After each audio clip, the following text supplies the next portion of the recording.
भूल जाओ, ये एक हार ही तो होगी, इससे बुरा क्या ही हो सकता है। ये देखते हुए कि अभी होंगन मास्टर टीचर अकेडमी से कोई भी अपना कदम उठाने को तैयार नहीं था, देव ने अपने दांत पीसते हुए वह अपनी जगह पर खड़ा हो गया और अपनी स्वेच्छा से आगे बढ़ने लगा। वह ये जानता था कि कुछ भी हो, ये एक तरह से हार ही होगी, ज्यादा से ज्यादा क्या होगा, उसे थोड़ी बहुत चोट आएगी। ये देखते हुए कि सामने वाले व्यक्ति ने अभी होंगन मास्टर टीचर अकेडमी का नाम लेते हुए उसको बदनाम करने की कोशिश करी, और अगर वे ऐसे ही डरना जारी रखते हैं तो ये तो होंगन मास्टर टीचर अकेडमी की एक तरह से पूरी बेइज्जती होगी। कभी भी होंगन मास्टर टीचर अकेडमी किसी के सामने अपना सर नहीं उठा पाएगी। इसीलिए देव ने अपने आप को तैयार कर लिया। उसने अपने मन में यही सोचा कि केवल एक हार ही तो होगी, लेकिन उसके कारण वह एक पापी नहीं बनना चाहता था जो मास्टर टीचर अकेडमी का नाम डुबोए। आखिर वह एक कायर तो बिल्कुल भी नहीं बनना चाहता था। देव ने आगे बढ़ते हुए मंच की ओर छलांग लगा दी। बुरा नहीं है। ऐसा लगता है कि तुम्हारे अंदर अभी भी बहुत ज्यादा दम बचा हुआ है। रमेश ने हंसते हुए देव से कहा, चलो ठीक है, अगर तुम यहाँ पर आ ही गए हो तो अपना हथियार निकालो। हथियार? नहीं नहीं, इसकी कोई जरूरत नहीं है, मैं आपसे नंगे हाथों ही लड़ूंगा। देव ने सिर हिलाते हुए रमेश को जवाब दिया। देव जानता था कि उसकी हार पहले से ही होनी थी, इसीलिए इससे कोई फर्क नहीं पड़ता कि वह हथियार का इस्तेमाल करे या ना करे, क्योंकि ऐसी ही बात थी, इसीलिए वह क्यों ना थोड़ी सी ताकत ही क्यों ना बचा ले। अच्छा, तो आप हथियार का उपयोग नहीं करना चाहते तो ठीक है, मैं आपको पहले बता देता हूँ, लेकिन मैं आपके ऊपर कोई भी नरमी नहीं बरतूंगा। मैं अपनी पूरी ताकत से तुम्हारे साथ में लड़ूंगा। ये देखते हुए कि उसके सामने वाला प्रतिद्वंदी अपनी तलवार या हथियार उठाने को तैयार नहीं था, इसीलिए रमेश ने भी उसे पहले ही वार्न कर दिया था कि मैं अपनी बिल्कुल भी नरमी नहीं दिखाऊंगा। ऐसा लग रहा था कि रमेश का अपनी तलवार को साइड में करने का कोई भी इरादा नहीं था। इसके बजाय उसने अपनी तलवार उठाई और उसने हवा में चला दी। जैसे उसने अपनी तलवार हवा के अंदर चलाई, आसमान के अंदर ढेरों तलवारें आ गई। तलवार 8। देव ने पहले भी वह वाली तलवार 8 देख ली थी। उसे देखते ही देव के रोंगटे खड़े हो गए। इससे पहले कि वह सभी तलवारें उस तक पहुंच पाती, उसका चेहरा पहले से ही पीला पड़ गया था, क्योंकि उसने पिछले वाले सभी मैचों के अंदर सामने वाले की तलवारबाजी देख ली थी। देव को यह पूरा पूरा पता था कि अगर वह सामने वाले को चकमा देने की कोशिश करता है तो सामने वाला एक और दूसरा तेज वार करेगा। इसीलिए देव ने कुछ भी ना करने की सोची और वह केवल आत्मसमर्पण करने ही वाला था। अचानक उसको प्रिंसिपल नितिन की वह बातें याद आने लगी जो उसे प्रिंसिपल नितिन द्वारा बताई गई थी। उसके दिमाग में वही बातें चल रही थी। खास में और थोड़ा सा प्रयास कर लेता और नितिन की बातों को थोड़ा सा सही से सुन लेता तो शायद मैं अभी अपने नुकसान को कम कर सकता था, शायद मेरे को ज्यादा चोट नहीं लगती। नितिन द्वारा सिखाई गई सारी की सारी बातें अब उसके दिमाग में चलने लगी थी। जैसा जैसा नितिन ने बताया था उसके दिमाग में वही सारी चीजें चल रही थी। वह अब सामने वाले की तलवारबाजी को देखने लगा था। वह देख रहा था कि सामने वाला कौन सी तलवारबाजी का यूज कर रहा है, वह किस तरह से सामने वाले की किसी भी कमी को पहचान पाएगा। जैसा कि प्रिंसिपल नितिन ने कहा था, मुझे इसके पीछे का सारा उद्देश्य समझना होगा कि इसका उद्देश्य क्या है, यह कहां से निकली है। जब देव को ये सभी बातें याद आई तो उसने देखा कि वह सारी तलवारें उसके मन से कनेक्टेड थी। देव ने सोचा, अगर मैं इससे बचने की कोशिश करता हूँ या फिर इसके ऊपर पलटवार करता हूँ तो मैं इसके जाल के अंदर फंस जाऊंगा, क्योंकि इसका यह पहला वार ही किसी को बचाने के लिए होता था। क्योंकि मैंने इसके हर एक मैच के अंदर देखा है कि यह पहला वार करके सामने वाले को फंसा दिया करता था और दूसरा वार करके सामने वाले को हरा देता था। तो मुझे इसकी एक गलती को ढूंढना होगा या फिर इसको कुछ गलत करने या गलती करने का कोई मौका देना होगा। वह सारे विचार जल्दी से देव के मन में प्रवाहित होने लगे। अब देव के मन के अंदर सामने वाले के प्रति सारी सारी चीजें उसके दिमाग के अंदर चप चुकी थी कि इसका अटैक कैसा होगा और अगला अटैक कहां पर होने वाला होगा। देव ने अपनी आंखें बंद करते हुए अपने दांत पीसते हुए सामने वाले के अटैक को बिना चकमे दिए अपनी जगह पर ही खड़ा हुआ रहा और उसने अपने हाथ को आगे करते हुए एक अंगुली से इशारा किया और अपने पूरी एनर्जी को अपनी एक बिंदु के अंदर दबा दिया। एक आवाज आई, बूम। देव को महसूस हुआ कि उसकी उंगली ने किसी के ऊपर वार कर दिया था। जल्दी से उसने अपनी आंखें खोली तो उसने पाया कि जिससे वह लड़ रहा था, रमेश, वह जमीन के ऊपर लेटा हुआ था और उसके मुंह से बहुत ही ज्यादा खून निकल रहा था। ये क्या हुआ? उस साथी को देखकर जो अभी तक सभी को बहुत देर से पराजित किए जा रहा था और कोई भी उसको हराने में कामयाब नहीं हो पा रहा था, उसकी ओर केवल उसने एक अंगुली तो की थी, तो वह वहां पर जाकर क्यों लेटा हुआ है? देव के मन में यही सब चल रहा था। देव ने बहुत देर तक सोचा, क्या ये मेरा मजाक उड़ाने के लिए ऐसा कर रहा है? यार तुम क्यों इतने मेरे साथ मजाक कर रहे हो? खड़े हो जाओ ना। देव को विश्वास नहीं था कि वह सामने वाले को हरा सकता था, क्योंकि उसने सामने वाली की ताकत पहले ही देख ली थी कि किस प्रकार उसने बहुत सारे लड़ाकुओं को एक के बाद एक हराया था। उसने देखा था कि उसकी तलवार की समझ कितनी ज्यादा थी। उसकी तलवार दखने की एक से बढ़कर एक थी। और इसे देखते हुए तो अगर उसके जैसे तीन भी यहाँ पर आ जाते तो वो भी एक साथ इसका सामना नहीं कर पाते। यही तो कारण था जिसके कारण देव पहले स्टेज के नीचे बैठे बैठे बहुत ज्यादा कांप रहा था। और वो स्टेज पर आने का कारण केवल एक ही था कि होंगन मास्टर टीचर अकेडमी को जो उसने चुनौती दी थी, उसी कारण से देव उसका सामना करने के लिए स्टेज पर चढ़ा था। उसको थोड़ी ना पता था ऐसा कुछ हो जाएगा। और उसने प्रिंसिपल नितिन की दी गई शिक्षा के बारे में सोचा था। जब वह वहां पर लड़ाई करने जा रहा था तो उसको अचानक से प्रिंसिपल नितिन द्वारा दिया गया व्याख्यान याद आया। और उस व्याख्यान के अंदर नितिन ने बताया था कि किस तरह से इस प्रकार के व्यक्ति से तुम्हें लड़ना चाहिए जिसको तलवारबाजी बहुत ही ज्यादा अधिक आती हो।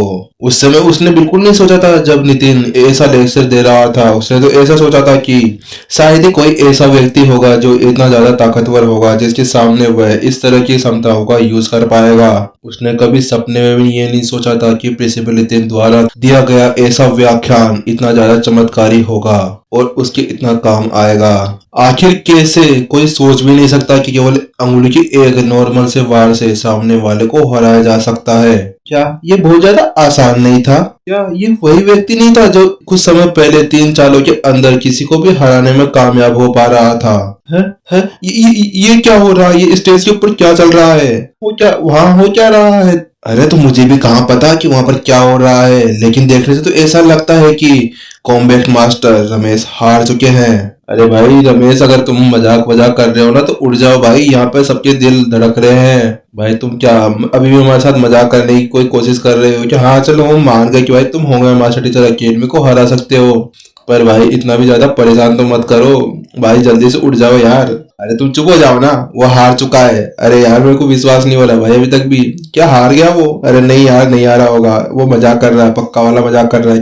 क्योंकि एक बार से कौन सामने वाले को हरा सकता है, क्योंकि इतने समय से वह सभी को 3-3 बारों के अंदर हरा रहा था और कोई भी अभी तक उसको 1 या 2 बार के अंदर तो उसको टच भी नहीं कर पा रहा था। क्या तुमने नहीं देखा था जब हम सभी शक्ति का प्रदर्शन कर रहे थे तो सबसे ज्यादा कमजोर भी होंगन मास्टर टीचर अकेडमी के स्टूडेंट्स ही थे? लेकिन भाई हमारे आंखों के सामने क्या हो रहा था ये मेरे को तो कुछ समझ नहीं आ रहा। क्या भाई ये मैं सपना अपना देख रहा हूँ? भाई मेरे को मारना, भाई मेरे को मारना।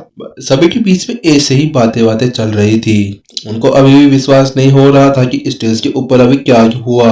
और वही देव मंच के ऊपर खड़े खड़े पता नहीं पुतले की जैसे जमी गया था। उसे भी कुछ समझ नहीं आ रहा था कि अभी यहाँ पर हुआ क्या। और नीचे खड़ी हुई पब्लिक भी पूरी तरह से बौखला गई थी। ऐसा लग रहा था जैसे कि नीचे खड़ी हुई सारी पब्लिक की आंखें किसी भी पल उनके मुंह के अंदर से बाहर निकल आएगी। उनके चेहरे को देखने से ऐसा लग रहा था जैसे कि उन्होंने अपने सामने कोई भूत देख लिया हो, क्योंकि अभी कुछ देर पहले ही तो सभी शक्ति प्रदर्शन कर रहे थे और उसी से सभी ताकत का पता भी चल गया था। अभी जो हमारे सामने ये व्यक्ति खड़ा है उसी ताकत को देखते हुए तो ऐसा भी नहीं लगता था कि ये टॉप 50 के अंदर भी आ सकता था। फिर भी वो कैसे केवल एक ही बार के अंदर सामने वाले को चित करने में कामयाब हो गया?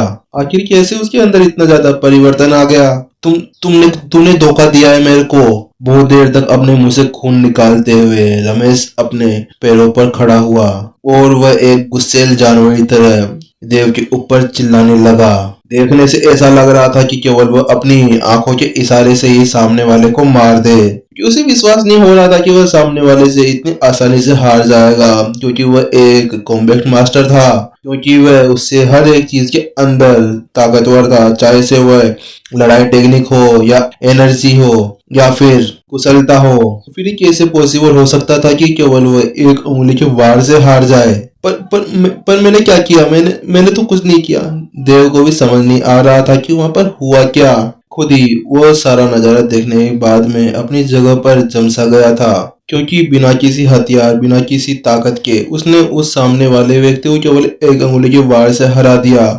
और इस सबको देखने के बाद में देव को भी ऐसा लग रहा था कि मैंने सामने वाले को कोई धोखा दिया था। लेकिन वास्तव में कहा जाए तो देव ने बिल्कुल चीटिंग ना करते हुए अपने हौसले के साथ में सामने वाले को हराया था। इसी के साथ में उसकी जीत मान्य थी। अपने मुंह से खून थूकते हुए रमेश अपनी जगह पर खड़ा हुआ और गुस्से से बोला, क्या तुम मेरे साथ में एक और मैच करोगे?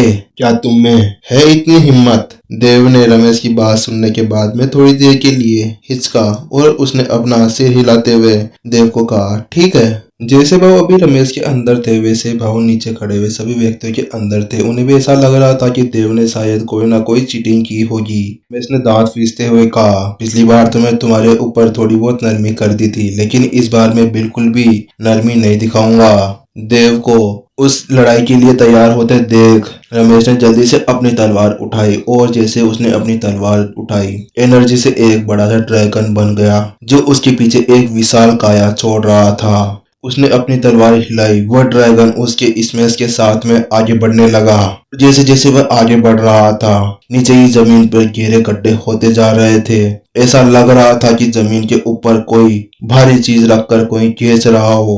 ड्रैगन देखने से बहुत ही ज्यादा विशाल था, लेकिन स्थिति पहले जैसी ही थी। इसलिए देव ने अपने आप को एक जगह स्थिर रखा और वो नितिन द्वारा बताई गई चीजों पर ध्यान देने लगा। नितिन ने अपने लेक्चर में बताया था कि इस तरह के अटैक को भी किस तरह से सफलतापूर्वक डोज कर देना चाहिए। कई बातों को सुनने के बाद में उसने अपनी उंगली से एक तलवार बनाई। उसने किसी असली तलवार का यूज नहीं किया था। उसने अपने मन की शक्ति से एक एनर्जी के साथ में एक छोटी सी तलवार बना ली थी।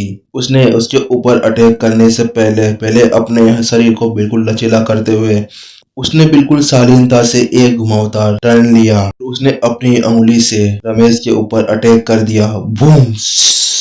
और उसकी वह उंगली जिसके ऊपर एक एनर्जी से तलवार बनी हुई थी वह रमेश के हाथ के अंदर गहराई से अंदर धस गई और फिर एक बार फिर से रमेश जमीन के ऊपर गिर पड़ा। उसके चेहरे का रंग पूरी तरह से उड़ गया था और इस बार उसके मुंह से पिछली बार की मात्रा में ज्यादा ही खून बहने लगा।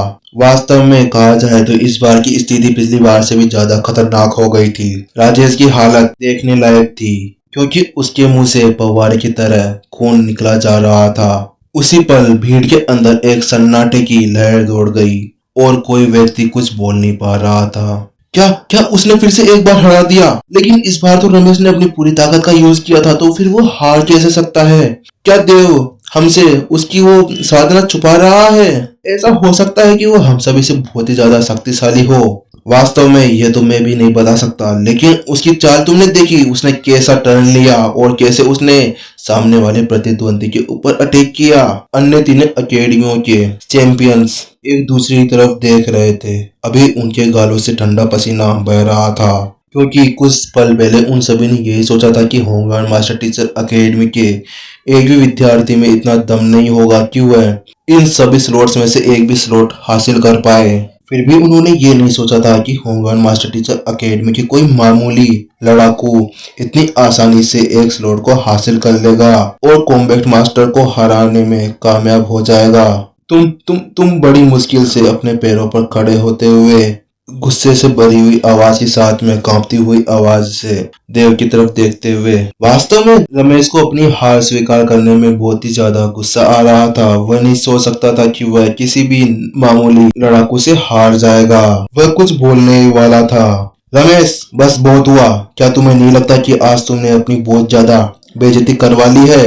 लीडर पर मैं रमेश ने एक घबराहट भरी आवाज के साथ में प्रीतम की तरफ देखा क्योंकि वह इस तरह के मामले को अपने हाथ से आसानी से नहीं खिसकने देना चाहता था। पर कुछ नहीं, तुम मेरी बात सुनो। चाहे से वह तुम्हारी जितना ताकतवर क्यों ना हो, लेकिन उसकी युद्ध तकनीकें बहुत ही ज्यादा अच्छी है। उसके अंदर उसकी समझ बहुत ज्यादा गहन है, तुम्हारी सोच से भी परे। ने उसकी उंगली को नहीं देखा, किस प्रकार उसने अपनी एक उंगली से एक तलवार बना ली थी और किस तरह तुम्हारे अटैक को डॉज करते हुए तुम्हारे ऊपर ही अटैक कर दिया था और तुम्हारी उस अटैक के अंदर की गलती को इतनी आसानी से निकाल लिया था। केवल एक अच्छी आंख ही इस तरह के अटैक के अंदर एक गलती पकड़ सकती थी। और सही कहूँ तो उसके पास में भी एक कॉम्बैट मास्टर बनने की क्षमता है। ठीक है मास्टर। ये देखते हुए कि उनके लीडर ने भी अब दूसरी पार्टी के लिए बात करना सुनिश्चित किया था, इसलिए रमेश को भी नहीं लगा कि अब उन्हें आगे बहस करनी चाहिए और उसके अंदर इतनी हिम्मत भी नहीं थी कि वह अपने लीडर से बहस कर सके। फिर प्रीतम देव की तरफ मुड़ा और उससे कहा, देव अब तुम सिलेक्ट हो चुके हो। प्रीतम की बात सुनते ही देव की आंखों से आंसू बहने लगे। क्या क्या आप सच कह रहे हैं? क्या मैं सही में सिलेक्ट हो गया? आखिरकार मेरा सपना पूरा हो गया। मेरे को एक कॉम्बैट मास्टर बनना था। आपका धन्यवाद कॉम्बैट मास्टर प्रीतम, आपका धन्यवाद। देव को लेकिन अभी भी उनकी बातों पर विश्वास नहीं हो रहा था। हाँ, मैंने सही कहा, आप अब सिलेक्ट हो चुके हो, क्योंकि इस टूर्नामेंट का जो इस बार का चैलेंज था उसके अंदर आपको 3 वार सहन करने थे, लेकिन आपने इससे अलग सामने वाले को केवल एक ही वार के अंदर हरा दिया। फिर आप ही बताइए, अगर आपको सिलेक्ट नहीं करना चाहिए तो फिर किसे करना चाहिए? कॉम्बैट मास्टर प्रीतम ने एक दयालु सी मुस्कान के साथ में देव से कहा। हाँ ठीक है। फिर देव ने उस स्टेज से नीचे छलांग लगा दी। उसके बाद में प्रीतम रमेश की ओर मुड़े और उससे कहा, रमेश तुम अब थोड़ी देर के लिए आराम कर लो, क्योंकि तुमने बहुत सारी चोटें खा ली है, इसीलिए तुम्हारी जगह थोड़ी देर राजेश वहां पर लड़ेगा। और इसी के साथ में आज सारे एपिसोड खत्म होते हुए, ठीक है। तो अब मिलते हैं हम कल के नेक्स्ट एपिसोड में, क्योंकि इसके आगे का एपिसोड अगर मैं अभी डालूंगा तो आप लोग मेरे पीछे पड़ जाओगे, क्योंकि अगले वाले एपिसोड में इससे भी ज़्यादा सस्पेंस है। तो समझ गए? तो और गाइस शायद कल तो बहुत सीन बनने वाला है, ठीक है। मेरे को नहीं पता, क्योंकि यहाँ पे कल पेड़ वेड़ कटेंगे तो उसकी बहुत ज़्यादा आवाज़ आने वाली है। तो अगर आपको आवाज़ आए कल तो उसको कर देना इग्नोर। चलो गाइस, और इस वाले एपिसोड के लिए यार थोड़ा माफ़ कर देना, क्योंकि क्या बोलते हैं अभी थोड़े बहुत बाहर फंक्शन वंक्शन में जाके वापस आया हूँ, तो उसी की वजह से ये वाला एपिसोड लेट हो गया।